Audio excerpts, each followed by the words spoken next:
ようございます。セントラです。本日は2月の24日土曜日、ゲストハウスベックさんからスタートです。ここ見てくれたんです。どうも今回はいろいろありがとうございました。ありがとうございました。またそのうち遊びに来ますね。すいません、よろしくお願いします。はい、ありがとうございます。まだ朝早いんでちょっとテンション低いですね。それではタクシーで昨日終わりにした山の喫茶店テントウムシに向かいます。今日は食事をできる場所がないので、食料を近くのファミリーマートで、調達していきます。ここのファミリーマートは四国屋さんに泊まった人とかも寄るところですね。ここで少し多めに買っておきましょう。あれ昨日も見ました。昨日のタクシーの運転手も今日のタクシーの運転手もあれが何なのかよくわからないみたいでね、謎は深まるばかりです。はい、山の喫茶店テントウムシさんに到着しました。ここからスタートです。ただいま7時17分。昨日は雨でしたが今日は天気も良くなって気持ちのいい歩き遍路ができそうです。おはようございます。本日は7月の24日土曜日です。ただいま朝7時20分、テントウムシっていう元喫茶店までタクシーで移動して、そこからスタートです。今回から顔を隠すのをやめました理由はいくつかあるんですけど、まずね、一番大きい理由は、昨晩ベックさんに泊まったんですけど、ベックさんって泊まったお客さんをインスタで写真を上げるんですけど、ちゃんと承諾を得た上でですね、でその時に顔出しちゃったっていうのが1個、それと、この動画が公開されるのは、まだしばらく先というか5月ぐらいかなだと思うんですけど、3月にオフ会あるじゃないですかどうせそこで顔をさらすことになるしね、そもそも別に有名人だから顔隠すとかそういう理由じゃないので、もうなんか特に今みたいに寒い時期だとこれしてるとね、眼鏡曇っちゃったりとかいろいろめんどくさいんですよねということでやめました。なんかこれからよろしくお願いします。あと3、40分ぐらい歩くと夕波の休憩所に着くと思うんですけど、今日はおかげさまで天気が良さそうです。ラッキーですね。昨日も雨あんまり降らなかったし、いや天気がいいんだったら冬の遍路の方が暑くなくて歩きやすいんですよね。空気も引き締まってて、山の遍路してるっていう印象もすごく強くなるんで、今日は気持ちのいい歩き遍路ができそうです。じゃあ頑張って横峰寺向かってみようと思います。横峰寺まで残り 4.7 キロです。ここから2キロぐらいは舗装路のはずなので、山道自体はそんなに長くないですね。魚が遡上しやすいように工夫されてるようです。斜度が12度、まあまあきつい勾配を登っていきます。これなんですかね、なんか機械仕掛けというか、なんでしょう、わかります？あれ普通のダムじゃない、ダムっていうのかな、なんか初めて見た印象ですね。これちょっと調べたら土石流とかを食い止めるための砂防ダムみたいなものらしいんですけど、すごいですねこれ。はい、キョロキョロしながら歩いてたらあっという間に夕波の休憩所に到着しました。ここの湧き水は有名みたいで、1巡目の時も今回も水を汲みに来てる人がすごく大勢いらっしゃいました。はい、休憩所にはトイレが併設されてます。ここのトイレがまた綺麗なんですよ。手入れが行き届いているというか、とても快適です。ウォシュレットではないんですが、それでもこれだけ綺麗だと快適ですよね。この先横峰寺まではトイレがないので有効に活用しましょう。はい、それでは準備を整えて横峰寺道を登っていきます。愛媛県唯一の遍路転がしです。それでも正山寺に比べればだいぶイージーですよね。伊予遍路道横峰寺道、はい、それでは早速味わってみようと思います。昨日までの雨で、道のコンディション気になってたんですが、特に問題はなさそうです。むしろ川の水が多くてすごく気持ちいいんですよね。マイナスイオンドバドバです。こういうの見てると癒されます。横峯地道、この辺の転がしですね。順調に、高度を上げてます。道は思ったよりも悪くなくて、昨日一昨日あたりの雨が大きな影響を出してないようですね。気持ちいいです。マイナスイオンがもうドバドバ出てる感じ。あと昨日まで雨が降ってたからか川の水の水量が多いんですよね。なのでこの滝だとか川だとかの景色が素晴らしいんですよ。前回歩いた時よりもなんかこううっとりするような辺の道ですね。今日は昨日は私が志村さんたちを追っかける側にいたんですが、今日は私の方が多分前に歩いてるんで、志村さんたちが後ろから迫ってくるような感じなんですよね。ご夫婦歩くの早いんでどこで追いつかれるかドキドキしちゃいますけど、多分高円寺着くあたりまでには追い抜かれるんだと思うんですけど、できるだけ頑張ってみようと思います。遍路転がしとはいえ小3時に比べればイージーだなんてさっき言いましたけど、それでも遍路転がしなのできついことに変わりはありません。もうこんな角度のところ結構出てくるんですよ。なかなかきついです。特にちょっと、登山道濡れてるので滑らないように注意しながら歩いていきます。横峯寺まで残り1キロです。もうあっという間にだいぶ進んできました。スパッと叩き切ったような巨石が出てきました。これ前回も気になったんですよね。なんか名前がついてそうですけど特に名前はないようです。休憩所が出てきました。休憩したいところですが椅子が濡れてて座れそうにないのでこのまま行っちゃいます。ただいま9時18分、登り出してから1時間超えちゃいましたね。現在気温が2度寒いけど寒くないっていうかね。残りあと 200m です。横峯地道、この遍路転がしの登山道は全長 2.2 キロということなんで、2度目だしね、1時間あれば登れるかななんて思いましたけど無理でしたね。さすが遍路転がしだけあるというか、気持ちいい道ですが、きついことに変わりはないというかね。でもあと 200m ですからね。前回の記憶だともう少し行くと向こうの方に、すごい厳かな佇まいで山門が見えてくるはずなんですよ。どうでしょう、あと5分ぐらいかな。それを楽しみに登ってみようと思います。上の方に人工物が見えてきました。あの辺が山門でしょうか。最後のこの区間がまたきついので油断せずに登っていきます。山門が見えてきました。いやー疲れました。まだ雪が残ってます。それでは時間短縮のために先に奥の院星ヶ森に向かおうと思います。横峯寺到着したんですが、本堂を参拝する前に先に番外の星ヶ森の方に行こうと思います。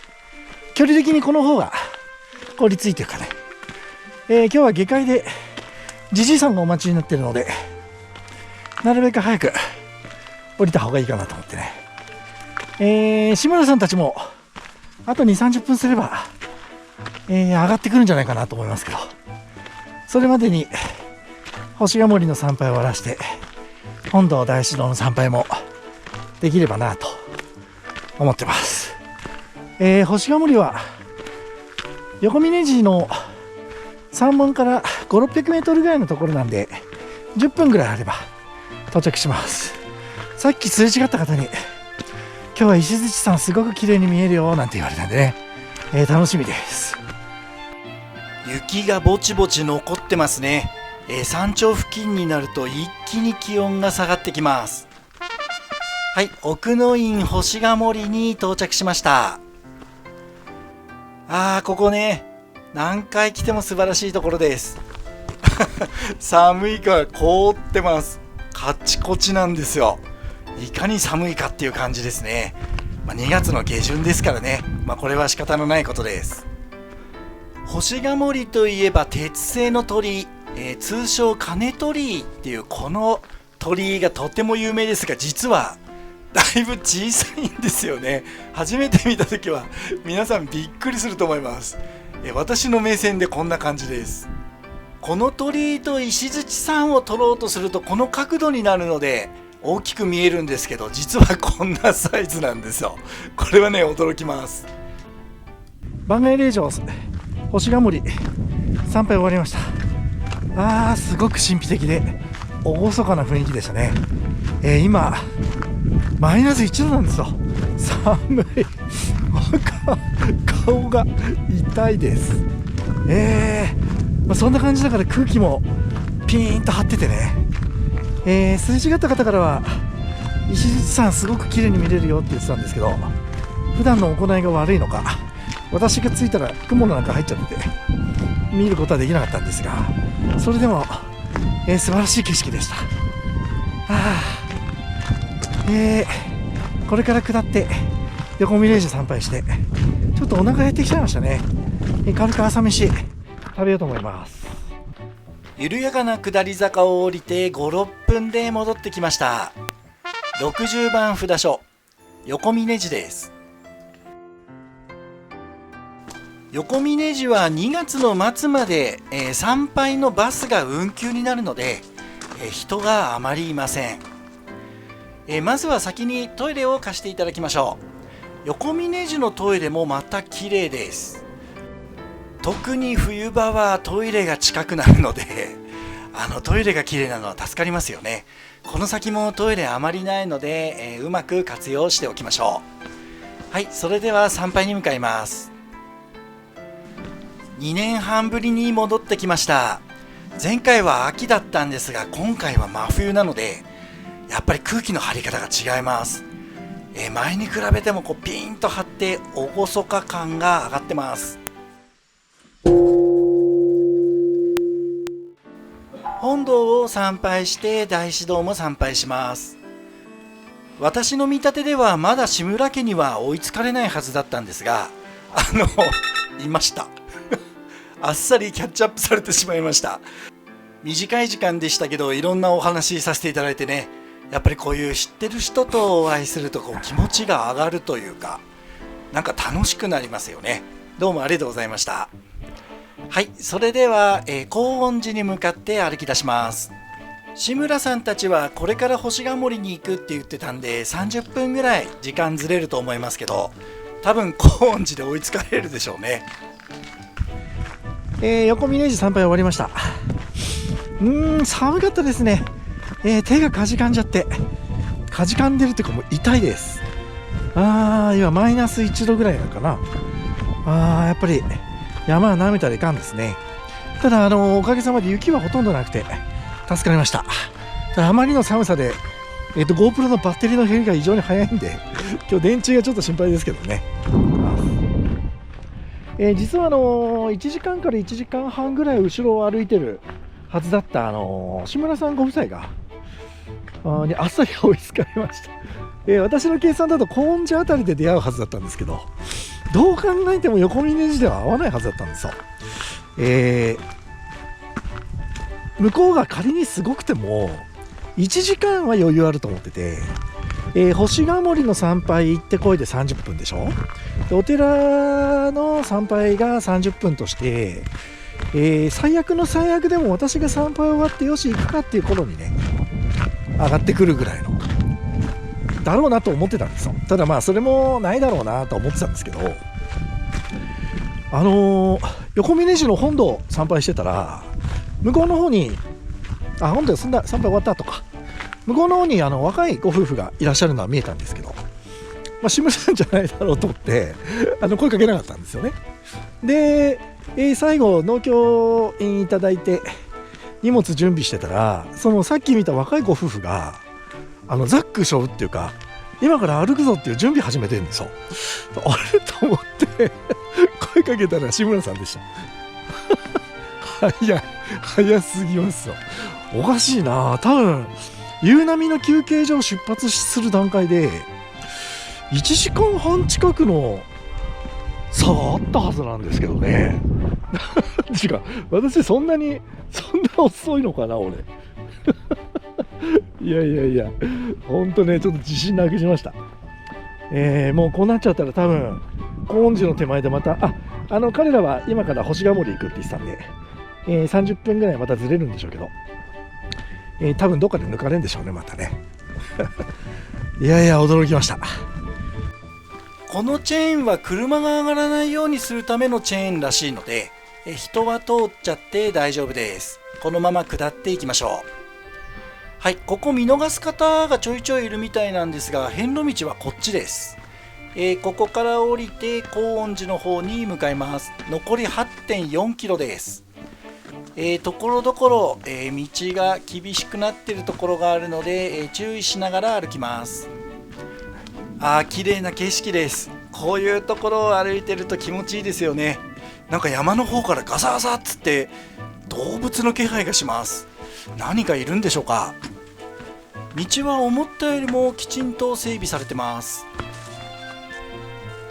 ここがねちょっと怪しくて、遍路道はまっすぐなんですが、左にちょっと入ったところにベンチがあって、ここで休憩する人多いみたいなんですよね。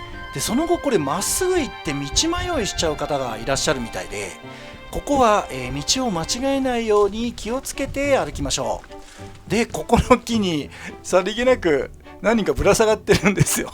これ気づく人あんまりいないんじゃないかな。面白いものを見つけました。いやー気持ちいいですね。快適です。はい、ベンチがまた出てきました。ここで休憩しがてら、食事しようと思います。前回はここを右に行ったんですよ。右がね遍路道なんだと思ってたんですけど、遍路道なんですけどね、今回は、ここを右に行かないでまっすぐ行こうと思います。まっすぐ行くと高円寺の奥の院白滝に出るルートになります。シダが真冬なのに、シダって冬とか関係ないんでしょうか。いやーなんだこれなんでしょうか。前回はいなかったような気がしますけど、可愛いですね。シダってすごいんですね、生命力が。真冬とは思えないような雰囲気です。どんどん下っていきます。結構長い山道です。高円寺の奥の院まで残り 2.3 キロです。だいぶでも降りてきました。綺麗ですね。今日は天気も良くて気持ちのいい山下りができてます。舗装路が見えてきました。やっと下界まで降りてきました。いやー疲れました。下界に降りてきたところで、これ車が U ターンするスペースなのかな、バスが U ターンするのかな。なんか広いところにベンチがあったので、ここで休憩しがてら、レイヤリングを変更します。いやダウン着てたんでね、暑かったんですよ。この先は山道ももうないでしょうから、靴もランニングシューズに履き替えます。横峯寺参拝が終わって、ずーっと山道を下ってたんですが、やっと舗装路まで降りてきました。思ったよりも歩き応えのある山道が長かったですね。結構疲れました。下りが長いと膝痛くなるんですよね。若干今左膝が痛くなってます。これからはずっと舗装路だろうから、さっき靴を履き替えて、服もレイヤリング変えてですね、ダウン脱ぎました。ただダウン脱ぐとちょっと寒いですね。ダウン着ると暑いんだけどね、ちょっと寒いです。もう15分20分ぐらい歩くと高円寺の、奥の院に着くんじゃないかと思うんですが、その先高円寺まで行って今日どうするか決めようと思います。法寿寺までは行きたいんだけどね、その先の吉祥寺まではちょっと時間的に難しいですかね。今日はじじいさんがやられてる有心庵さんに、寄っていこうと思うので、少し早めに終わらせないといけないんでね、どこまで行けるか。舗装路、山道直後の舗装路って歩きやすくて楽ですけどね。あとちょっとしたらまた飽きちゃうんだと思いますけど、頑張ります。今日は体力的にというよりもじじいさん的に吉祥寺まで行けそうにないんですよね。じじいさんがもう今か今かと待ち構えてるんで急ぎます。あそこに何か見えます。これ何でしょうか。なんだあれ。何かが何体かいます。滝のあたりですね。一体は不動明王さんでしょうか。気になります。ここ右だ。ここが奥能院白滝の入り口なんでしょうか。入ってみます。ちょっとさっきの滝とは方角が違いますね。こうなってるのか。せっかくだからさっきの滝を見に行こうと思ったら通行止めになってます。これ以上向こうには行けないんですね。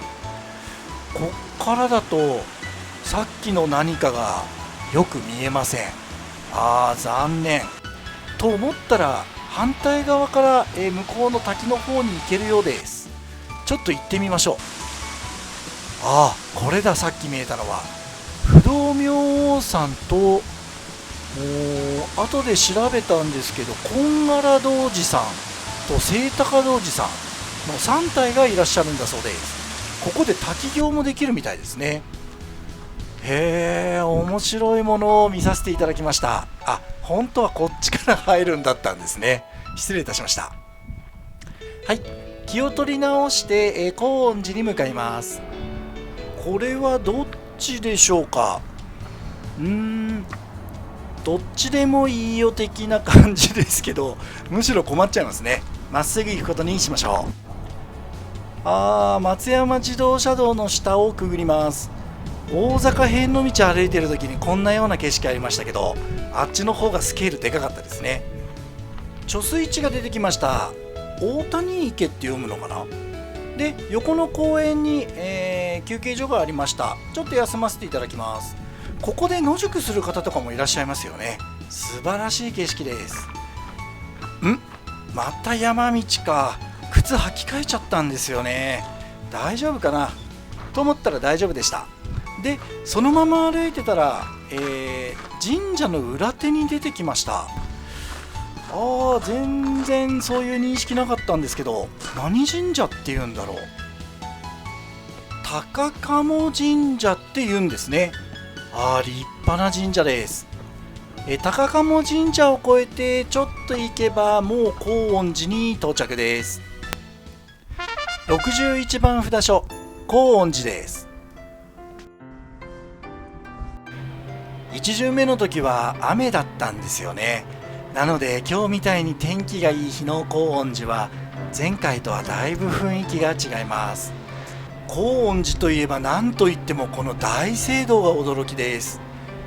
お寺とは思えない雰囲気です。初めて高円寺に来た方はどこで参拝していいのかいまいちよくわからなくてね、混乱すると思います。2階に上がって靴を脱いで大聖堂の中に入ると、ご本尊の大日如来様、それからお大師様もいらっしゃいます。もう雰囲気が明らかにお寺じゃなくて、もう何なんでしょう、これすごいです。はい、参拝終わったところでまた志村さんに、お会いしました。しかし仲のいいご夫婦ですね。お遍路頑張ってください。はい、高円寺参拝終わったので次は62番法寿寺に向かいます。高円寺から法寿寺は1キロちょっとしか離れてないのですぐに到着です。今日はここでじじいさんとお会いする約束になってます。62番札所法寿寺です。もうじじいさんが今か今かと待ってるようなので参拝始める前にご連絡して、10分後ぐらいに落ち合う予定です。法寿寺といえばこれですよね、風鈴。真冬の風鈴って珍しいですけど気持ちいいですね。はい、本堂を参拝して大師堂も参拝します。法寿寺でちょっと面白いのがこの大師堂の中に、前回は私気づかなかったんですけど前からあったのかな、参拝グッズの自販機があるんですよ。これ珍しくないですか？ちなみに法寿寺でも志村家とお会いしたんですけど、帰りしなに写真撮っていいですかって言うんで写真撮ったんですけど、私の写真なんか撮って何が面白いのかね、本当に価値のあるものとは思えませんけど、どうもありがとうございました。有心案の標識が出てきました。これじじいさん家なんですよね。じじいさんの家の場所が特定されないように、プライバシーに配慮して強めのモザイクを入れてます。ただ見る人が見れば分かるような気もしますけど、じじいさんの許可を取って、映像にさせていただいてます。ここがじじいさんの遍路基地のようです。もうほとんど全てが遍路関連のものですね。すごいです。これ随分ちょっとつけすぎじゃないですか。そういやだってこれ歩いてたらもう周りの熊よけじゃないけどね。いやいや、とにかく、いや、お接待でくれた人のことを考えるとやっぱつけないわけつけて、また次会った時に1時間半ほどお話しさせていただいたんですが、もう話がとっても面白くてあっという間に時間になっちゃいました。しかも今日のお宿まで送っていただいてね、本当にじじいさんありがとうございます。今日のお宿はビジネス旅館小松さんです。ここ泊まってみたかったんですよね。お遍路さんが皆さん泊まると言われているお宿です。間取りなんですが、中央の広間に、接するような形でお客さんの部屋が全部並んでるんですよ。なので動線がすごく短くて効率的なんですよね。しかもここ11部屋あるのかな。その割に洗濯機と乾燥機の台数が多いんですよ。これ1機とか2機だとまったりするのが大変なんですけど、これもとても助かります。風呂場も脱衣場は広いし、風呂場の中に洗濯機乾燥機が置いてあります。これであれば女性の方とかも安心ですよね。お風呂は綺麗で広いしね、本当にこのクオリティは驚きです。2017年に新装開店したっていうことですけど、それでももう7年経ってますからね、この綺麗さを維持するのは素晴らしいです。しかもこれお風呂の中にトイレあるんですよ。これほんとすごいですよね。次に洗面所です。洗面台が5つ、それからトイレは男性女性に分かれてないんですけど全て個室です。いや本当に配慮が行き届いてますよね。歩きお遍路さんってある特定の時間に集中してみんな動き出すので、これ分かってる人が設計したなっていうのを感じられるようなお宿です。金剛杖を立てる台があったりとか、もう言うことなしですね。ここは素晴らしいです。はい、食堂に来ました。今から夕食です。食堂も広いですね。11部屋の割にはゆったりと座ることができそうです。で、今日の夕食がこれなんですよ。噂では聞いてたんですが、しゃぶしゃぶ、これで1人前ですよ。驚きますよね。ビール飲んだら次は焼酎とお酒も進みます。おはようございます。朝食です。朝食は逆に至ってシンプルな朝食です。でも朝はね、これぐらいの方が軽くて助かります。お宿は素晴らしいし、食事はうまいし、もうほんと言うことないですね。明らかにベスト3に入るお宿です。ありがとうございました。おはようございます。本日は2月の25日日曜日です。ただいま朝6時40分、昨日泊まったビジネス旅館小松さんをチェックアウトして今法寿寺に向かってます。今日8時過ぎの電車に乗る予定なんですけど、ちょっと朝食が早かったので1時間ちょっとぐらい時間余っちゃうんですよね。で、法寿寺から吉祥寺までが非常に近いので、吉祥寺まで参拝して伊予氷見駅、から空港に向かおうと思います。あいにくの雨ですがそんな強くないので、困難さはあんまりないですね。昨日おとといはいろいろと楽しませてもらって、歩き遍路というよりなんだろうな、なんかイベントに参加した的なそんなような感じでしたよね。非常に珍しい経験をさせていただきました。毎回あんなお遍路だったらまたちょっとね時間が経つのも早いのかなと思いますけど、今日はあと1時間だけですけど昨日の続きっていうことで、歩いてみたいと思います。はい、昨日終わりにした宝珠寺さんに到着です。今日はここからスタートしようと思います。食事の時間が朝6時からだったので、ラッキーなことに朝時間が捻出できてね、移動することができました。あそこに見えるのは伊予小松駅です。本来はここから帰る予定だったんですが、この先に向かおうと思います。駅前の横の小道を入るとなんかね、おしゃれなというかレトロなお店が何軒か並んでます。昨日が夕食付きじゃなければこの辺で酒飲みながら食事したかったんですけどね、ここの情報を知った時にはもう宿手配済みだったんで寄れませんでした。次は必ず寄ってみようと思います。小金製麺所です。ここ1巡目の時に昼飯食べたところですよね。懐かしいです。はい、あっという間に吉祥寺に到着です。63番札所吉祥寺です。今日は雨な上にまだ朝一なので、参拝客がいません。しかもここ屋根がついてる休憩所がなくてちょっとザックを置く場所が見当たらないんですよね。ちょっと困りました。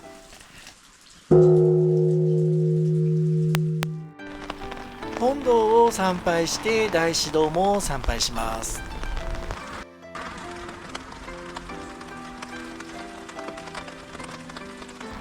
吉祥寺といえばまずはこれ、くぐり吉祥天女。ここをくぐるとお金ザックザクみたいなんでねくぐっていきましょう。続いて成就石です。本堂前から目をつぶって歩いていって成就石の穴に金剛杖を通せたら願いが叶うという石なんですよね。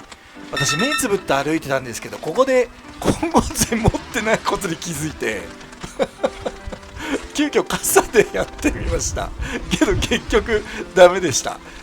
もう本当に自分のバカさ加減にもうびっくりしちゃってね、誰もいないとこで大笑いしちゃいました。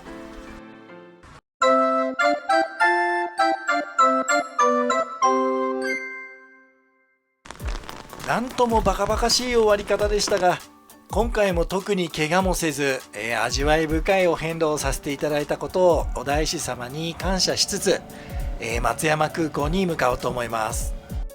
今回も最後までご覧いただいてありがとうございました。次回はスネドラオフ会第1回の開催日です。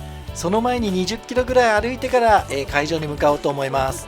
チャンネル登録、高評価、コメントぜひお願いします。それではまた。